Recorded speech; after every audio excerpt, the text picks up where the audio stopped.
first of all. Thank you. We'll begin with this. President Trump is stepping up his push to Congress on one of his major campaign promises about keeping America safe. I am Harris Faulkner. Let's go outnumbered overtime. The president is laying out his proposals on immigration in exchange for a deal to protect so-called dreamers from deportation. The White House wish list includes building a wall along our border with Mexico. He also wants major changes to the legal immigration system, along with increased border security. White House counselor Kellyanne Conway says the president is putting the interests of Americans first. We also want to build that border wall, full construction of the border wall, funding for it. We're going to limit chain migration to spouses and children because it's not fair to the American worker. And, you know, for years, this country, including Capitol Hill and the Swamp, they've always asked, what more can we do for the illegal immigrant? What's fair to the illegal immigrant? This president is asking, what's fair to America? What's fair to the American worker? What's fair to the American community? Talking about the swamp in D.C., Kristen Fisher with the news outside the White House. Tell us more. Hey, Harris. Well, President Trump just sent over a list of demands, 70 demands to Congress. That's a lot, so there's a lot of room to negotiate. But his number one demand is the one demand that Democrats say is simply non-negotiable, and that is the complete funding and construction of his border wall. Also on the list, stop sanctuary cities by denying federal funding. He wants to hire 10,000 additional ICE agents and 600 prosecutors. He wants to end asylum abuse and establish a point-based system for green cards. The president says, quote, these findings outline reforms that must be included as part of any legislation addressing the status of DACA. So, in other words, those are his demands in exchange for a deal protecting the dream from deportation. Those are the roughly 800,000 young immigrants, many of whom were brought here to the U.S. illegally as children. But the top two Democrats on Capitol Hill say that that is not what they agreed to when they met the president and had that initial deal over Chinese food here at the White House just a few weeks ago. They put out a joint statement that reads in part, quote, we told the president at our meeting that we were open to reasonable border security measures alongside the DREAM Act, but this list goes so far beyond what is reasonable. This proposal fails to represent any attempt at compromise. No doubt the White House disagrees, and of course all of this hinges on the definition of reasonable. Here's what Kellyanne Conway said about that and how she responded to that statement this morning. I'd like to know what Chuck Schumer thinks is reasonable.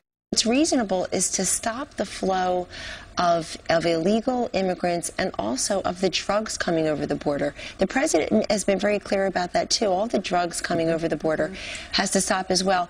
And I'd like to know what Senator Schumer thinks is reasonable when we just see the statistics alone in terms of people flouting the law. As for the president, Harris, right now he is at his golf club in Virginia for the third day in a row. It's a holiday weekend, of course. And today we are told that he is playing golf with Republican Senator Lindsey Graham. And Harris, I would imagine they have quite a bit to talk about, given the comments just made by his fellow Republican Senator Bob Corker. We'll get into it later this hour as well, but we're going to tee up what you just gave us. Kristen Fisher, thank you very much. Let's, in fact, do a deeper dive on this with Tucker Carlson, the host of Tucker Carlson Tonight. Great to see you. You know, let's talk, if we can, Tucker, about these demands from the president, because they are a one-on-one match, if you will, between what he said was his idea for keeping Americans first and safe, and now what he expects Congress to do. Things like a point-based green card system. Your thoughts? These are the things that he ran on. This is what the last election was about. Nobody should be surprised. The coverage is describing these, quote, demands as hard line, but we just had a referendum on them. What's so interesting to me about this is that there's even a compromise necessary. Republicans have more, on paper anyway, power in Washington than any time in my lifetime. They have a president, again, who articulated all of this pretty clearly during the last election. Voters voted on it, ratified his views, and they can't pass it without Democratic support, which itself tells you a lot about the nature of the Democratic Party. The real sticking issue here is the wall, and I'm frustrated as just a newsreader and observer at how people who oppose the wall are never asked to account for why. Why, if you say you oppose illegal immigration, why are you against a wall? And the answer, of course, is they're not against illegal immigration. They're totally for it. Democrats want the new voters, Republicans want the cheap labor, and nobody is willing to say that out loud because no one's pushed to explain why they oppose it. Well, and to take that reasoning further, then Democrats wouldn't just be for it. They're willing to shield those who come here illegally to make sure that they get what they want in terms of that immigration that's coming in across the border with sanctuary cities, which the president hopes to shore up. I mean, look, his attorney general was already dealing with sanctuary cities in one way, but he wants to go even further than that with more legislation on the matter. The idea that cities and municipalities should have to follow federal law is a settled debate. We had this in the 1950s around school desegregation. We've had it a bunch of different times. We've had this debate. Should the states be subject to federal law? And we all agreed, yes, that's why this is a country and not just a constellation of 50 separate countries.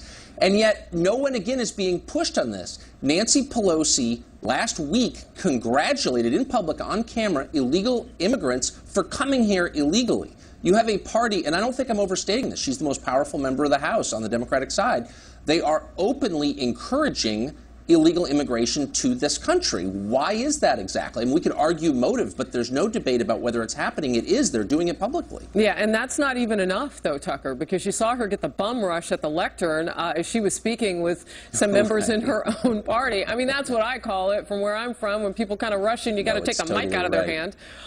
You know, I want to get your last thoughts on that, too, because even within the Democratic Party, there seems to be, it's just not enough what they're pushing for. The Dreamers want more. And by the way, they never explain, Democrats, that, you know, this isn't a complete wipe away of where we've been with DACA. This is a reset button going forward, something that Democrats could have done under President Obama to shield them if they wanted to. And what's the counter argument? So one of this, quote, demands the White House is asking for is a points-based immigration system. And it's a really simple concept. 1 billion people would move here tomorrow if we allowed them to. Why don't we see if we can get people to move here who benefit our country? Why is that a crazy idea? It's not, and it has overwhelming support if you ask the public that question in a poll, and it has been asked. And so what's the counter argument? What's the argument against that? That it's immoral to ask people to bring something when they move here? But we know what the argument is. We know what the argument is, because the left wants the right to be made to look like they're heartless. I mean, you already know what the argument is. But the true heart in this would be to put legislation in place that protects everybody and actually has a plan. Hey, look, you know, I want to talk maybe at 37,000 feet about this, because I watch you on your show do this, and I want to go there with you. And that is where the mainstream media, many of them, are now joining Democrats and going after this president's wish list, not just on this issue, but a whole lot. Can we pop some of those up for our viewers? And you know what? You'll see this on the screen, Tucker, because people can read this on their own. You see the HuffPost, CNN, Daily News. I just want you to kind of go there with us on why this exists and how the president can move forward if he's got this headwind. So conservatives are upset because reporters don't like the president. And I got to say, that does not bother me. I think you're allowed to have distaste for someone personally. He doesn't like them. They don't like him. Fine. What it crosses the line from news coverage into propaganda, into dishonesty, is when you distort questions of policy. And that's what they're doing here. Rather than unpack this and explain what exactly is the White House asking for and what exactly is the opposition to it, what's at stake here? What are they talking about? Tell me. I'm a news consumer. I want to know. Instead, they're framing it, putting a thumb on the scale and framing it as a contest between good and evil. And it's not that. Like all policy debates, this is very complex. And our job is to explain it to people, and they're not doing it. And that is offensive, I think. Yeah, you remember when Hillary Clinton was running for president, they go low, we go high, she would say about Republicans and Democrats. And when you don't make your argument about the facts, well, which way are you going, actually? You're vilifying the other side without that. I just wanted to point out just one of these. This was the New York Daily News. Quote, the Trump administration releases immigration principles, leaving dreamers in limbo. No, that's what President Obama did. I mean, correct me when I'm wrong here. He puts in legislation, right? I mean, he's right, but he's on the executive branch, but he's able to do that. That actually left dreamers in limbo because somebody has to deal with that. Someone has to write the law. Congress writes the laws. It's right there in the Constitution. President's not allowed to. And so all the people saying it's unfair what this or that either side is doing to the dreamers from the White House, no. It's the duty, it's the obligation of the Congress to make this a statutory matter. Pass a law if you don't like it. They are the lawmakers, after all. But the idea that any movement at all from the Democrats is a deal killer, it's a poison pill. I mean, the president, and I'm not defending Trump, I'm just saying as a factual matter, moved over and basically gave on the single key question, which is, are we going to give the dreamers citizenship? Yes, he said. It is fascinating. Last word from you. What do you think they're talking about on that golf course today? He and Senator Lindsey Graham. Honestly, they're talking about golf. I would bet you $100. They're talking about golf. Legislation that'll bubble up. Who knows? Tucker Carlson, thank you. I want to remind everybody that you were our first guest on the original Outnumbered 3.5 years ago, and it's great to have you on Overtime. Congratulations, Harris. Thank you. I'm going to watch every day. Thanks so much. We'll see you tonight. President Trump tweeted, "Only one thing will work when it comes to dealing with North Korea."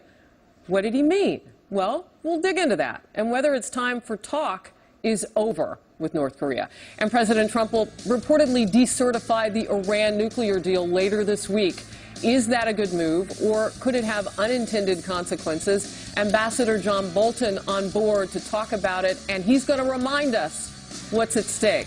Pretty dire stuff. Stay close. I can tell you I'm very unhappy with the deal. I'm very unhappy with their attitude. The spirit of the deal certainly is not there because they're all over the place causing trouble.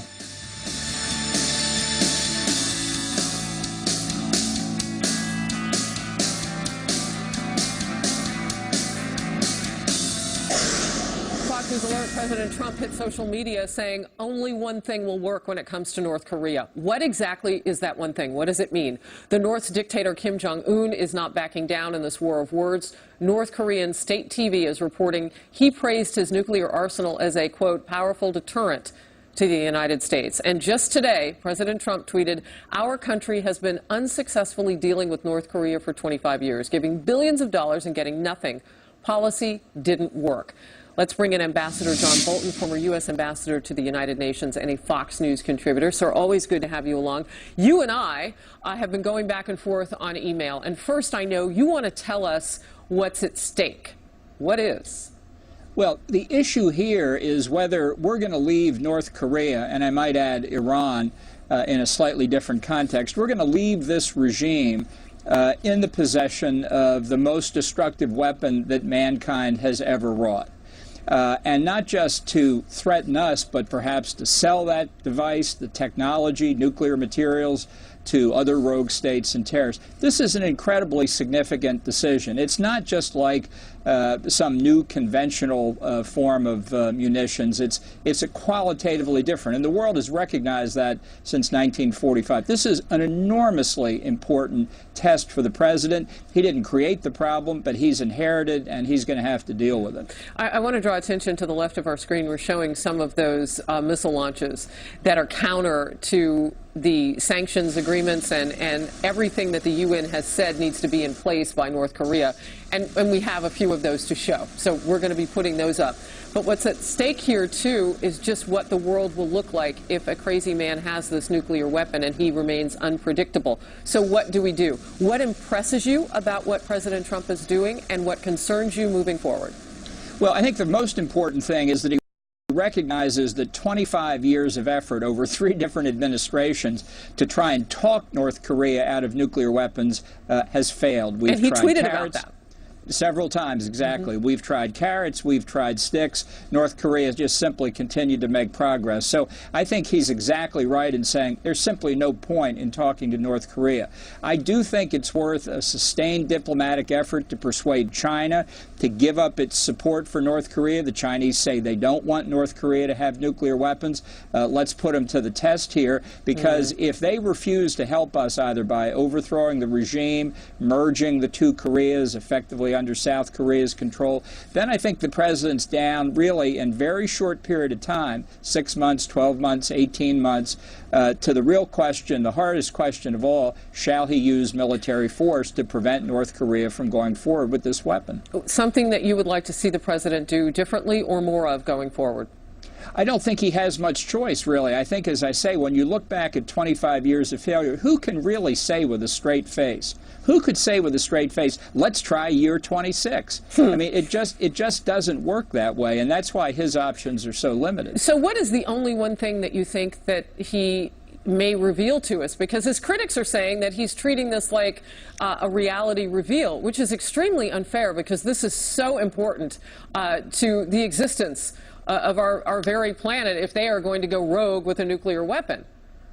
Well, look, he may have in mind that we can pressure China sufficiently through indirect sanctions, or that we can persuade them to do what's necessary to eliminate the regime. But I think that that may be the one thing that will work. But really, you're down to two choices. Eliminate the regime through reunification or through coup. That's sort of a second best solution in my view. Or eliminate the weapons. That's what it comes down to. Well, and again, I brought up those critics of the president, you know, trying to say that this was some kind of reality show. That is just woefully unfair. I mean, and it puts the American people in a weird position to have to decide not the messaging, but how it's being delivered. This stuff is way too important. Let's talk about Iran. The thought that the president may decertify Iran is something that you think could happen, and the deadline is looming on that decision. Yeah, it looks like he's going to give a speech on Thursday. And, you know, I have to say, this is an issue on which people are very confused. People in the media, people in Congress, people who are normally quite sophisticated in understanding these things. People hear the term decertify. The president's going to say, I don't think this deal is in America's national interest. And they equate it with getting out of the deal. It's a perfectly logical assumption. But that is not apparently what the president's advisors are asking him to do. And that he may decertify under the Corker-Cardin legislation, but stay in the deal. And in fact, according to some press reports, will ask Congress not to reimpose nuclear-related sanctions. That's the Obama policy. Does it put it more in the hands, excuse me, Ambassador, because I want to make this point clear, of Congress? Is that what he's doing? Is he moving the ball in that direction? Well, that's what some senior officials of his own administration have said. I think that's inane. The president because they haven't been able to agree on Obamacare after 7 years. Do we really want to go there? I'm just asking the questions. No, look, as a matter of simple legislative politics, you give this hot potato to Congress now in the middle of an effort to get tax cuts and tax reform. Congress will do nothing, which means the default position is the Iran nuclear deal continues, the sanctions continue to be waived, and Iran continues to make progress toward deliverable nuclear weapons. That's why I have been saying the president's got to get out of this deal. He's got to cut and cut cleanly and make it clear to the world this deal is not only not in America's national interest, we will not abide by it any longer.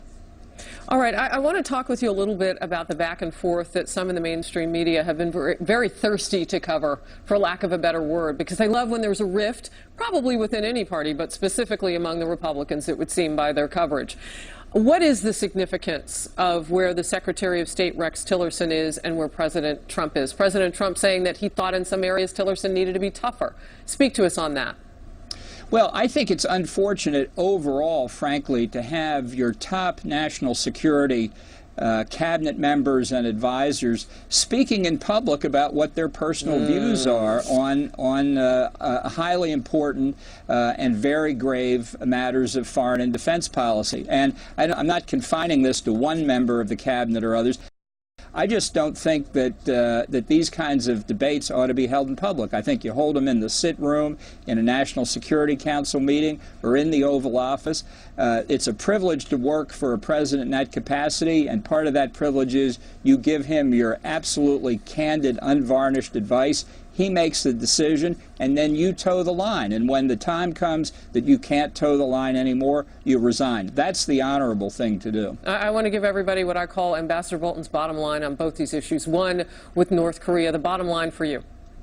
Well, look, I'd say on both of them, I think people are underestimating the president if they don't realize that he knows just how grave these decisions are. I don't like to talk about my conversations, and I haven't had any recently with him, but he does understand just how serious this is. And I think it's for the American people to understand how serious it is. If you leave North Korea or Iran with nuclear weapons, you're mortgaging our future and the future of all of our friends and allies in their respective regions. This is not something that you can simply say we need more negotiation on. We're coming to the point where we're going to have to make a hard decision. If we don't use military force, get ready for blackmail and extortion by North Korea and Iran for as far as the eye can see. You do not mince words. Ambassador John Bolton, thank you very much for your time and your expertise on this. Again, deadlines looming in the next few days over the Iran deal. We'll be covering that as it happens, and stay on North Korea, too. Also, as we continue to go overtime now, the latest in the Las Vegas investigation. Why police are again searching the shooter's home, and what was on that note found on the table in his hotel suite at the Mandalay Bay. And when it comes to the gun debate, Democrats want new legislation, but Republicans are pushing regulations on those bump stock devices the Las Vegas gunman used. Who is right in this? Can they both be right? What should we be talking about specifically? When both sides agree, nothing would have prevented this.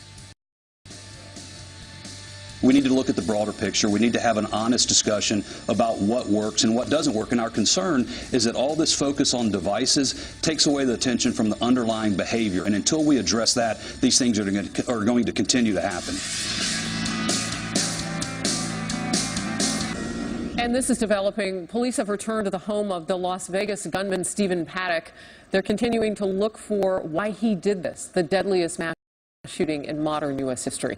One question that has been answered: what was on the note found inside the gunman's hotel suite at the Mandalay Bay? First responders on 60 Minutes said it had calculations of wind and trajectory from his 32nd floor hotel suite to the crowd below that he fired on. The responders also recounted that terrible night. I'm just watching this rounds hit all like right next to us, and I'm like, how is he so accurate? The bullets just raining down on It's just raining down the whole time, and I just remember I'm just looking at my gun. I was like, I got a pistol in my hand. This guy's shooting at me with an automatic rifle. Dan Springer is live for us in Las Vegas. Dan, give us the facts. Yeah, hi, Harris. You know, members of that first SWAT team to get inside the Mandalay Bay Hotel last Sunday night tell a harrowing story of just trying to get to the gunman and all the pre-planning that he did to try to slow them down. We've talked about all the video cameras, surveillance cameras he put up to notify him when they were getting close. But in addition to that, he also screwed shut the emergency exit door to that hallway closest to his room. The police had to use a crowbar to get out of the stairwell and into the hallway. Then they saw wires on a room service cart, at first not knowing if it was a bomb or not. Turned out to be a camera, but they had no idea what to expect. Now I'm standing out in front of this bullet-ridden door with nothing except for a shield that's, you know, I'm hoping would help a little bit. And that was the point I said. I was praying that nothing goes off of phone-wise or radios or anything, because we were trying to be as quiet as we can because we didn't want him to know we were out there and start spraying at us. Once inside the room, they said it looked like a gun store. Along with Stephen Paddock's body, they found a note with a bunch of numbers. It was a calculation of distance to the concert, elevation from that 32nd floor, and speed of his bullets, which told him where to aim to maximize the casualties. As for the investigation, it seems to have hit a wall. FBI agents were back at Stephen Paddock's house in Mesquite, Nevada yesterday, executing a second search warrant after interviewing his girlfriend midweek. They also interviewed Paddock's brother Eric for 4 hours late Saturday night and early Sunday morning. An FBI profiler and psychologist were involved as they try to get inside the madman's head. Meantime, more healing here in Las Vegas as Jason Aldean returned to meet victims who were still hospitalized. The country music star was on stage performing when the carnage began. On Saturday Night Live, he gave a moving tribute. We hurt for you, and we hurt with you. But you can be sure that we're going to walk through these tough times together every step of the way. Because when America is at its best, our bond and our spirit, it's unbreakable. And we've checked with all the local hospitals. 3 of the 4 got back to us, and so far we know that 48 people are still hospitalized. 25 of them are still in critical condition. Harris? And they remain in our thoughts and prayers, all of them. Dan Springer, thank you very much. Well, as you know, outside of the human element of all of this is more forensics political debate. The gun debate is taking center stage on Capitol Hill. Democrats want new legislation. Republicans are instead pushing for regulations on bump stocks, those devices that the Vegas gunmen use to make semi-automatic rifles fire more rapidly. NRA Executive Director Chris Cox is open to new regulations, but not a ban. Watch. What we've called for is for ATF to review any device that changes semi-automatics to function like fully automatics. As you probably know, it's illegal to convert a semi-automatic to fully automatic. ATF did approve these under Barack Obama. And what the National Rifle Association said is ATF needs to do their job, review these, and if there's a further regulation, then we'll work on further regulation. Katie Pavlich was on our Outnumbered couch, Fox News contributor and townhall.com editor. I've invited her back to talk about guns. So first of all, I caught on your Instagram you were in Arizona at a competitive alumni gun shoot. So I know you've been talking to other gun owners like yourself. Right. A couple of things have bubbled up that I want us to kind of get deeper in. And one of them is why the ATF and not Congress to handle this particular push for a difference in the future. So the first thing is that ATF has handled devices like this before. In 2004, they determined that a shoestring that was attached to a certain rifle that made the semi-automatic rifle fire more rapidly was illegal under the National Firearms Statute. And under that statute, essentially, it's all about the intent of the weapon. So if it's intended to convert a semi-automatic rifle into something that functions as an automatic weapon, that is something that ATF has said is illegal. Now, that's the question here with the bump stock. ATF approved it previously, as we just mentioned under Obama, saying it doesn't technically change a semi-automatic rifle into an automatic rifle. However, they're going to go take a look at this now and see if the intent is to make it function like an automatic rifle, and therefore they can say Congress has banned these, they voted it through, and therefore there should be more regulation. And you think the ATF is the best way to do this because that's where this stood. They're basically going to have to correct whatever they wanted to. You can call it a mistake, you can call it whatever you... Right. You know what I think is really interesting? You and I were talking earlier, most people don't even like bump stocks, and it's not something that is widely used. So I want to get your thoughts on that and some of the facts that you've dug up. Well, the first thing is the reason ATF should handle this right now is because the results will be faster, and they've done this before, as I mentioned. Then Congress? Well, yeah. Well, then Congress, yeah, but Congress has already decided that automatic weapons should be heavily regulated in this country, and therefore devices that make firearms that are semi-automatic function like automatic weapons should be regulated in the same way. So ATF can take a look at this, change their policy today, and implement it almost immediately. So that's the first thing. Does the president need to get involved by maybe asking them to do that, or can they do that on their own? They can do that on their own. They could do that today, have something done by the end of the day, and then they could implement it throughout the week and decide if they're going to grandfather things in, what kind of regulation they're going to put forward. Do you need to have a background check like you do with an automatic weapon? Are they going to be regulated like automatic weapons do because of the functionality? Those are all questions we'll have to answer in the meantime. Did gun owners that you've talked with, Katie, feel that this is a situation that is a better match with what happened actually in Las Vegas? Because we do see a lot of political scooping. Right. I mean, look, Nancy Pelosi said she wanted a slippery slope on legislation. Exactly. So I don't know if that even goes as far as health care. I don't know where she wants to stop. Look, the gun owners that I know, and I know a lot of them, they believe that the bump stock issue is something that we can discuss. But then when they hear someone like Nancy Pelosi say, yes, it's a slippery slope, and I hope that it would be, then they put the brakes on and say, well, then we have to reconsider, because clearly the motive coming from people like her is not about addressing the issue at hand and providing solutions that would prevent something like this from happening. It's about their broader gun control agenda. Well, and we know that she's been contemplating whether or not she's going to run for re-election. A fifth term, I believe. Well, this woman has. And her leadership position as well is in trouble. Exactly. So Dianne Feinstein in California has already said today that she's running for re-election. And then coupled in her messaging will be this gun control debate. And she says she admits no law would have prevented the Vegas shooting. So I think everybody's on board with that. You don't prevent a crazy man. Let's watch and listen, and then we'll come back out. Could there have been any law passed that would have stopped him? No. He passed background checks registering for handguns and other weapons on multiple occasions. The answer was no. Right. No. Which exposes her agenda and the anti-rights side of this gun control argument, and exposes their agenda as something outside of finding a solution to what happened and preventing it from happening again. She's from California. Right. We saw in the San Bernardino shooting the same exact thing. California has a whole lot of gun regulations that require more than the average American in other states, and yet these things still happen. So she's admitting that we don't need more legislation, while at the same time promoting this pro-gun control, anti-rights agenda. Which pitches her far left, and that helps her platform, because today she says she's running for re-election. Real quickly, I want to talk about other cities where you've seen strong homicide numbers. And I take a lot of criticism whenever I bring up Chicago, because I'm talking specifically where Illinois has some pretty strict gun laws. Right. Well, the vast majority of what they call the gun violence in this country happens in a very few select places. Los Angeles, Chicago, and other big. Baltimore is another one that's having a really bad year. There's a lot of gun control in those cities, and when you look at the statistics, statistics and you look at the problems, it comes down to not enforcing gun laws on the books and locking up criminals who violate federal laws. And the Trump Justice Department has made it a point to make sure those prosecutions are up. They dropped by 25% under the Obama Justice Department. Interesting. The Boston Globe I mentioned on Outnumbered, but I'm going to say more now about their reporting. 78% of Americans do not own a gun, and the 3% who do have 17 guns each in a gun selection or gun collection type of category. So some of them are not even firing them. Right, exactly. They might be handed down from generation to generation. They may be something that they just use as something in their house as a family heirloom.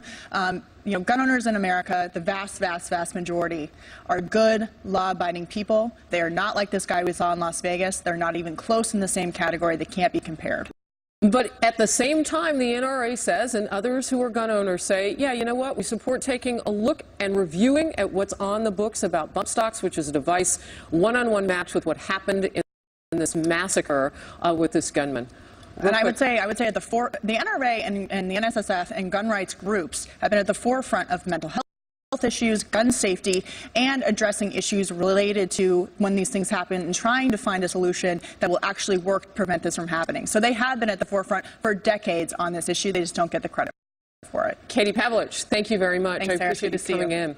Vice President Mike Pence left an NFL game after some players took a knee during the national anthem. Democrats called it a political stunt. President Trump applauded the move. We'll talk about it with the Power panel. Stay close.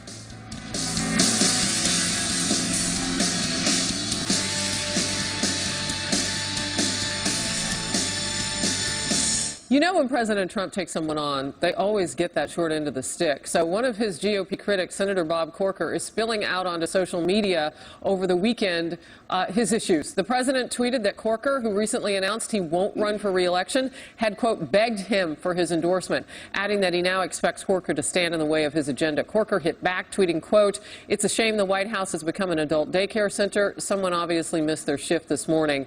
The president later tweeted this, Bob Corker gave us the Iran deal, and that's about it. We need health care. We need tax cuts and reform. We need people that can get the job done, exclamation point. Joining us now on the Power Panel, Adrian Elrod, former director of strategic communications for the Hillary Clinton campaign, and back from the couch today, our hashtag one lucky guy, David Avella, chairman of GoPac. Great to have you here. I want to start with you. So here's the deal. You have this in the Democratic Party already with Linda Sanchez on Friday, because I had a Democrat on set, and he said, look, or on the show, I should say, this is not the right time. So you've seen some of this back and forth.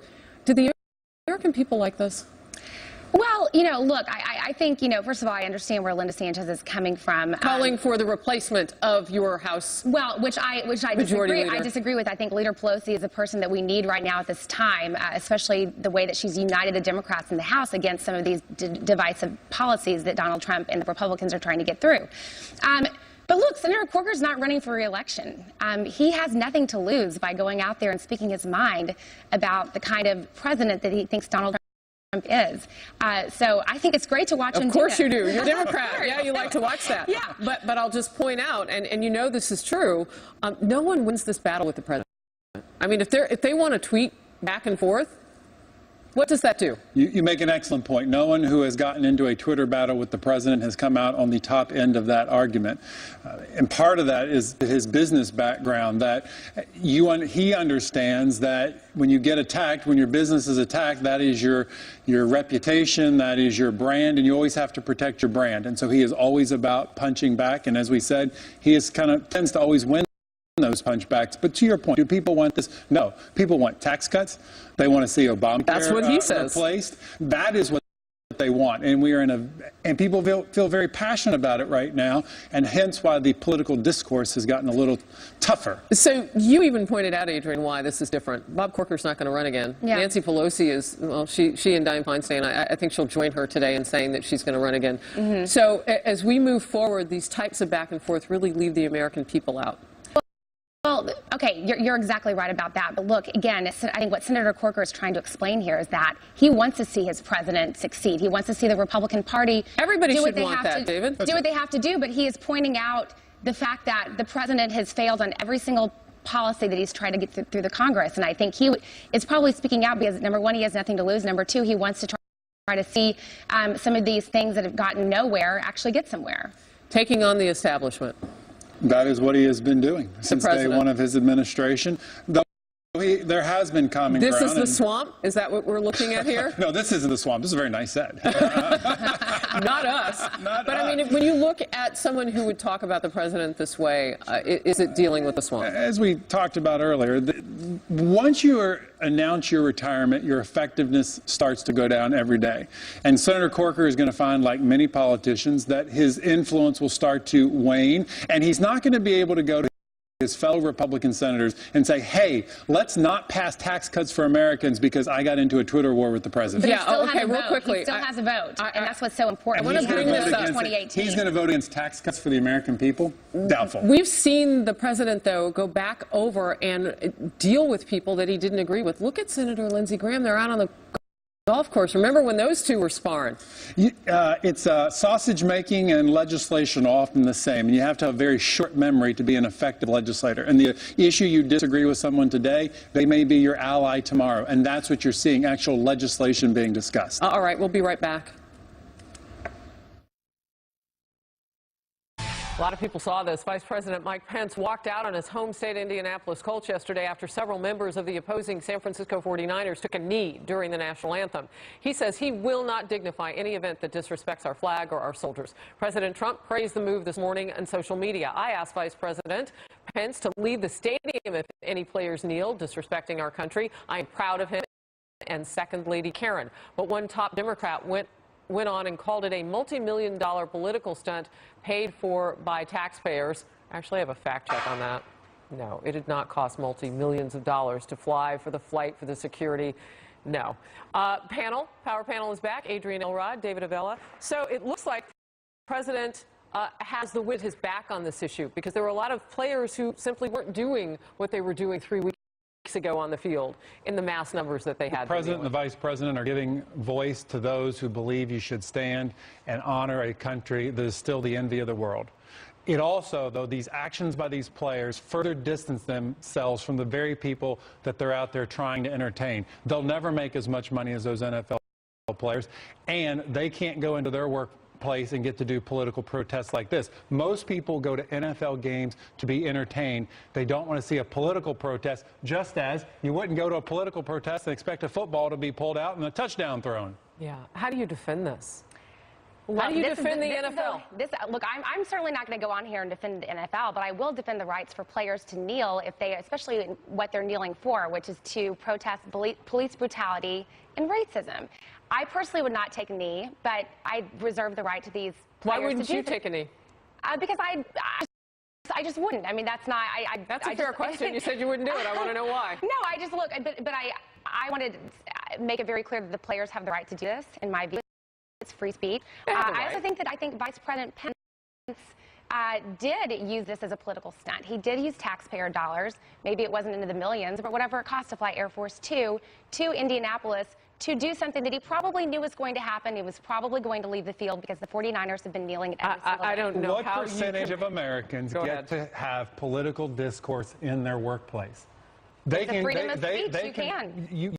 You can't. There are many places in America where you can't go into your workplace and make political statements. You're not supposed to be able to do it on universities, though many teachers do. There are plenty of places in America where you can't have political. I want to take this someplace else. What if they were kneeling and praying? The NFL says that they don't allow people to pray on the field. What if they wanted to kneel and have a little pin on their jersey for the 5 police officers that were killed, gunned down by a gunman in Dallas, Texas? The NFL wouldn't allow them to wear that. I'm confused. Hey, we were just talking about Vice President Mike Pence, so I want to mention this. Today he travels to Sacramento, California to make remarks on another big-ticket item within the Trump administration. He'll be talking tax reform as it makes news. Of course, we'll cover it right here on Fox News Channel. I'm Harris. Thanks a lot for going overtime with me today. Shannon Bream is in for Dana Perino on the Daily Briefing. It starts now.